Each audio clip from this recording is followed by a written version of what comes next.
every once in a while in business, you're going to get some really, really good deals. So today was one of those days. Just made a phenomenal pickup that I'm going to, probably make like $600. These types of things don't happen all the time. I just picked up about 60 boxes worth of various different test strips, Freestyle Light, whole bunch of One Touch Ultra in there.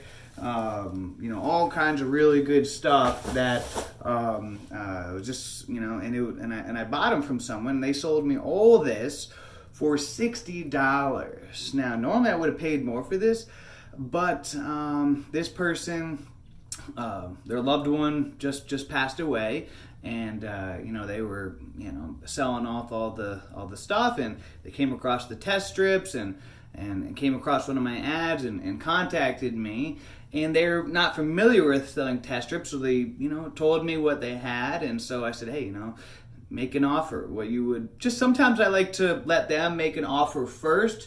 Just kind of like one of those things, whoever, a lot of times in business, whoever makes the offer first kind of has the weaker bargaining position. So I said, hey, if you want, you can, send me over a detailed list of everything you have, and I'll let you know exactly, what I could give you, or if you could just give me a ballpark quote what you'd like for the whole lot, the whole bundle. And he goes, how's $60? And I said, $60 for all of them? He goes, yes.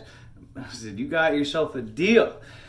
I was thinking like, I'll offer him like, $200 or something, maybe just to start. Probably even more than that. I would have been willing to pay like $200-300 for all this, but he threw out $60, and I'm glad, because if I would have said the first price, then I wouldn't, it wouldn't have been as great of a deal. Still would have been an awesome deal, even if I got all this for $200-300. That still would have been a great deal.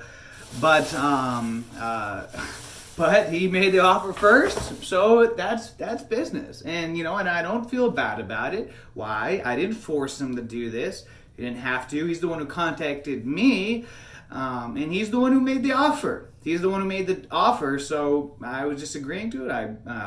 I drove right to him to make it happen right away. It wasn't that far, only about 15 minutes down the road, and made this deal happen. So today it was a great day. Made about, I haven't sold everything yet, but I estimate, probably, we'll make about at least $600 off this. Not bad for, a really quick, deal. Also I do a lot of deals where, it's just like a $40 deal, or sometimes I even buy just one box off of a customer. And so, that's just business. Sometimes I notarize just one document for somebody, and then some days I make over $1,000, in notary appointments. So in the flipping business, my philosophy is that I always like to keep money moving, always like to keep business going, because, you never know who other people know. So every time I get business from people, I give them some of my cards.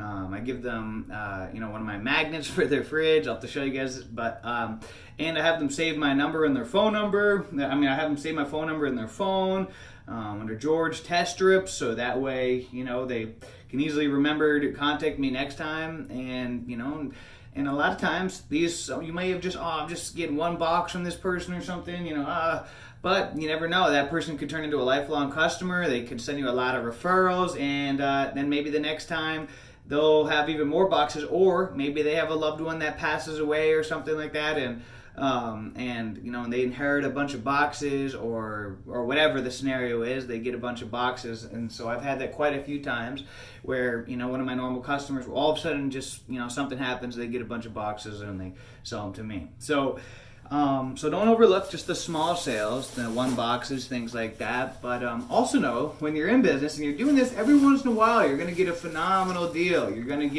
hit a home run. Not every day is going to be like that. Some days won't. But if you stay in business and you keep swinging the bat, just every once in a while, you're going to get these great deals. I've had this actually happen a couple of times where I just got a whole bunch of valuable boxes from somebody for a really cheap price just because they're not familiar with the business. They're not used to buying and selling boxes a lot. It's maybe the first time and only time. Like, this person was not a diabetic. They even said, probably won't hear from me again because this was, I'm not diabetic or anything. So, understood. I'll probably never hear from this person again. You never know. But, every once in a while, I'll have that happen. Someone will respond to one of my ads and they'll contact me, or a referral type situation, and they got a whole bunch of boxes that they want to get rid of. They don't even really understand the boxes at all, so they don't want to take the time and list them all out of what they have, and do they just throw it a low ball number because they don't know, and you just accept it, make the deal happen, boom. They're happy because they got instant cash in their hand for stuff that they don't even really know anything about.